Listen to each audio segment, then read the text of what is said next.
Maju terus untuk catur Indonesia. Catur, yes. Indonesia, Jaya! yeay.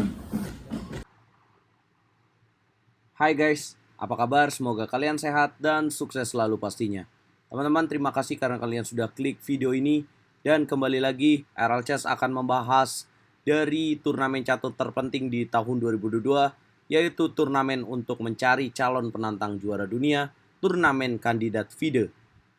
Teman-teman, sudah memasuki babak ke-12. Dan kali ini kita akan bahas partai dari peringkat 2 sementara, Ding Liren, yang menempel Ian Nepomniachtchi dengan gap 1,5 poin. Di babak ke-12 ini, Ding harus melawan Teimur Radjabov yang sedang memiliki tren positif di sisa-sisa akhir turnamen. Ya, Ding sendiri memiliki kemenangan 3 kali berturut-turut, teman-teman. Dan dia dalam performa yang cukup apik. Mampukah Teimur Radjabov yang juga dalam tren positif menghentikan Ding Liren? Langsung saja kita bahas partainya. Oh ya, kalian perlu tahu ya bahwa kedua pemain ini pernah bertemu di event yang cukup prestisius, yaitu FIDE World Cup 2019 di babak final, di mana Teimur Radjabov mengalahkan Ding Liren. Kemudian Teimur Radjabov keluar sebagai juara FIDE World Cup 2019. Guys, aku butuh support kalian untuk klik tombol subscribe dan nyalakan lonceng notifikasi supaya channel RL Chess terus berkembang. Ding memulai dengan langkah D4 dan dijawab Radjabov kuda ke petak F6. Kemudian Ding C4, Radjabov E6. Nah, dalam pemilihan bermain dengan E6, ketika sudah selesai, Radjabov sebenarnya niat awalnya ingin bermain dengan King Indian, yaitu membuka langkah G6. Tetapi kemudian dia memilih dan merubah dengan langkah E6 karena dia merasa dia tidak memiliki energi yang cukup untuk bermain dengan variasi G6. Ya, karena G6 biasanya menyajikan pertarungan yang cukup ketat dengan putih menyerang dari sayap menteri dan hitam menyerang dari sayap raja.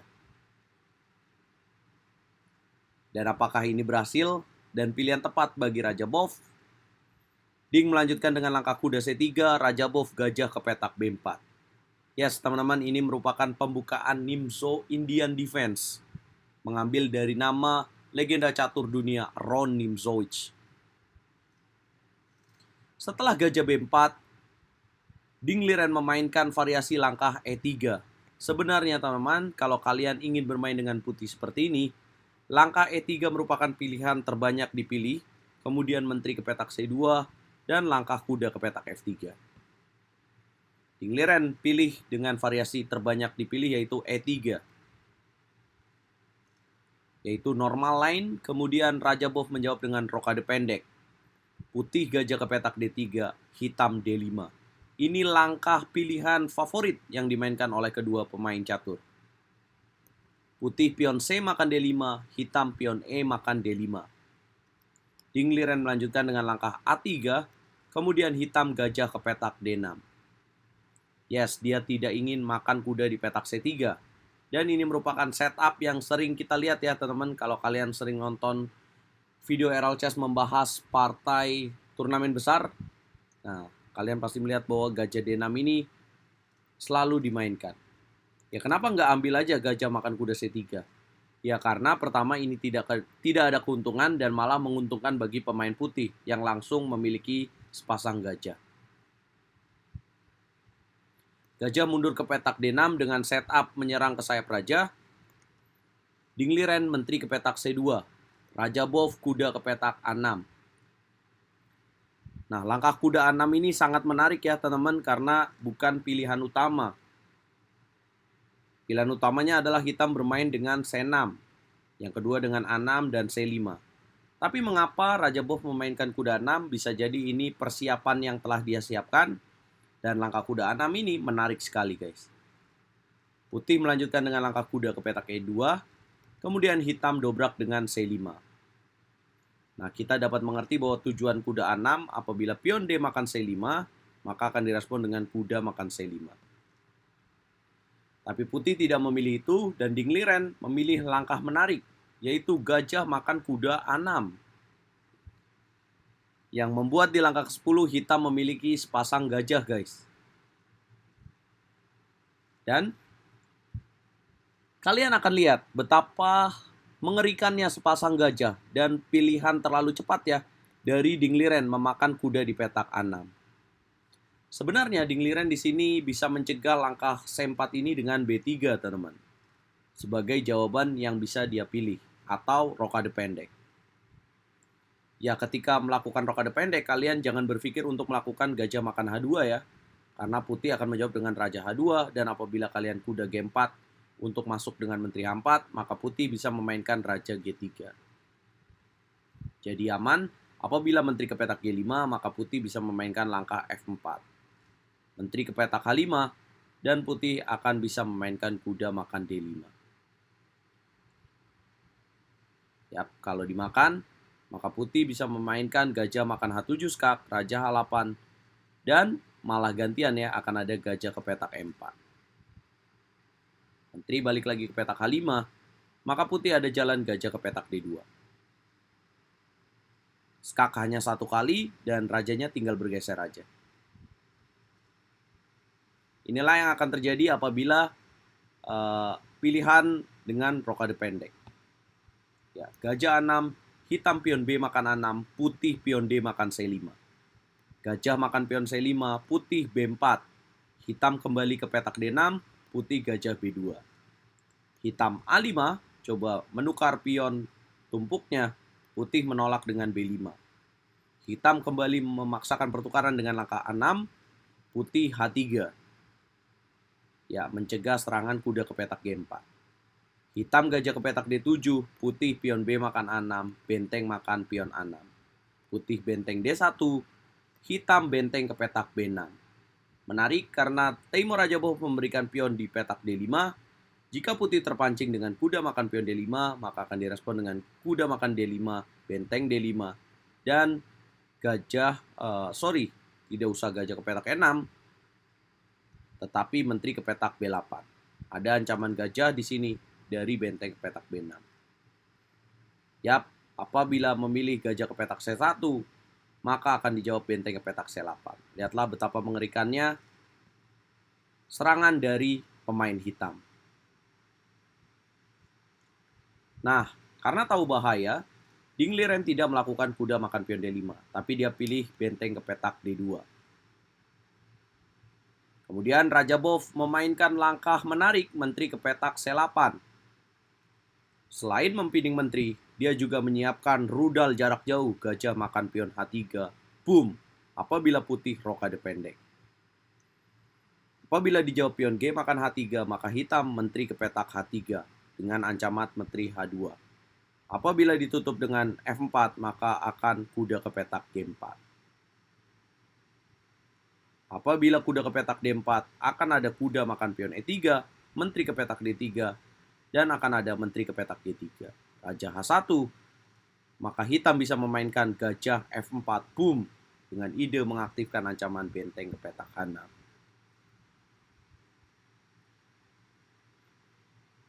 Bagaimana ketika pion G makan H3, menteri H3, putih memainkan kuda F4, abangku? Pasti ini menjadi pertanyaan.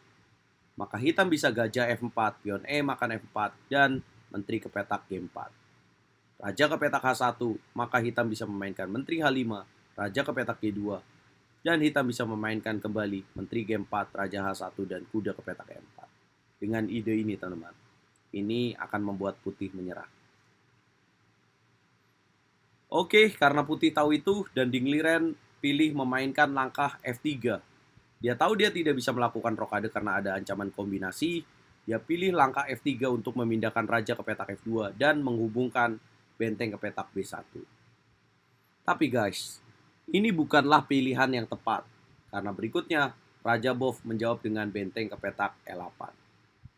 Langsung mengancam pion lemah di petak E3, putih raja F2.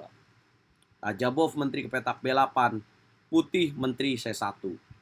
Dan kalian bisa lihat evolution bar-nya baru memasuki 21 langkah, tapi Dingliren dalam posisi yang sulit, hitam unggul besar. Aku challenge kalian untuk menjawab apa langkah terbaik untuk hitam. Coba pause videonya dan tulis komentar kalian. Terima kasih buat kalian yang udah berani menulis langkah yang akan dimainkan oleh hitam. Yes, tepat banget teman-teman. Kalau kalian memilih benteng, makan pion E3. Boom! Benteng sacrifice, rook sacrifice, pengorbanan benteng, memakan pion E3. Raja Bov menolak dengan kuda ke petak D1. Ini menarik, apa yang akan terjadi jika putih memakan benteng di petak E3? Maka Raja Bov akan memainkan gajah ke petak C5 skak. Apabila ditutup dengan kuda, maka hitam akan memainkan menteri ke petak E5. Dan apabila raja ke petak F2, hitam akan gajah makan kuda D4 skak. Raja ke petak F1, dan hitam akan memainkan kuda ke petak H5. Serangan bertubi-tubi akan datang dengan ide skak mat kuda ke petak G3. Apabila kuda ke petak E2, maka gajah makan gajah B2, hitam jelas akan menang. Inilah ancaman mengerikan yang membuat Ding Liren takut dan jelas tidak memilih raja makan benteng sebagai pemain berlabel kelas dunia. Dia pilih kuda ke petak D1, tapi Raja Bov sudah unggul satu pion dan Raja Bov memainkan benteng mundur ke petak E8. Putih benteng ke petak E1 tidak dilakukan, tetapi dia memilih kuda ke petak E3. Ya, apabila dia memilih benteng ke petak E1, maka hitam akan memilih kuda ke petak H5 dengan tujuan gajah ke petak G3. Putih kuda E3, hitam mainkan benteng B3. Ancam kuda E3, putih kuda ke petak G4. Dengan ide menukar minor piece dan menyederhanakan permainan, coba menghidupkan posisi, Raja Bov menemukan langkah yang tepat, yaitu gajah makan kuda G4. Boom! Putih pion H makan G4 dan hitam benteng ke petak C8. Dia memindahkan benteng dari petak E8 dengan tujuan mengancam menteri. Apabila ditutup akan menjatuhkan satu perwira, yaitu gajah di petak B2. Menteri terpaksa harus menghindar dan pilihannya yaitu menteri ke petak A1. Langkah ke-26 teman-teman, putih makin terjepit dan bisakah kalian tebak apa langkah penutup untuk membuat putih menyerah, guys? Coba pause videonya dan sekali lagi tulis di kolom komentar. Yes, gajah ke petak F4. Boom! Ding Liren menyerah di langkah ke-26. Apa yang akan terjadi jika putih kuda makan gajah? Karena tidak mungkin berpindah akan menjatuhkan gajah, maka hitam akan menjawab menteri makan F4, mengancam benteng dan ada ancaman open skak. Kemudian apabila memilih benteng ke petak E2, maka akan terjadi kuda makan pion G4 skak. Raja ke petak F1 akan ada kombinasi benteng makan pion F3. Boom! Pion G makan F3, menteri makan F3. Raja ke petak G1 akan menteri ke petak E2. Mengancam mat di petak F2 dan pastinya putih akan menyerah. Kita perlu balik. Apa yang akan terjadi jika gajah makan kuda F6, Bang? Ya, maka hitam akan gajah ke petak E3 skak. Raja harus mundur ke petak E1 atau F1. Apabila ke petak E1, maka gajah makan benteng, raja makan benteng, dan akan pion G makan F6. Apabila menteri ke petak F6, maka hitam makan benteng B2 skak. Raja ke petak E1 akan ada benteng B1. Raja ke petak F2 akan benteng makan H1. Atau mungkin simple aja benteng ke petak B1. Ini juga tetap akan menang. Guys, inilah partai luar biasa dari Teimur Raja Bov membungkam, mengalahkan jagoan saya, Ding Liren, yang sedang berjuang untuk bisa menempel Jan Nepomniachtchi di puncak klasemen. Dengan kekalahan ini, Jan Nepomniachtchi yang di partai lain remis melawan Hikaru Nakamura memberikan gap 2 poin dengan sisa 2 babak dari turnamen FIDE kandidat. Dan bisa dipastikan di atas 90% akan terjadi rematch antara Jan Nepomniachtchi melawan Magnus Carlsen untuk perebutan gelar juara dunia di tahun 2023. Raja Bov luar biasa sekali hari ini. Satu-satunya partai yang berakhir dengan kemenangan dan performa Raja Bov yang kian memiliki tren positif di penghujung turnamen FIDE kandidat. Bagaimana menurut kalian teman-teman? Pasti banyak yang bertanya nih. Coba Rajabov memainkan ini dari babak pertama. Nah, tapi kita perlu salut, game ini bisa menjadi game terbaik di tahun 2022, bahkan game terbaik di turnamen ini.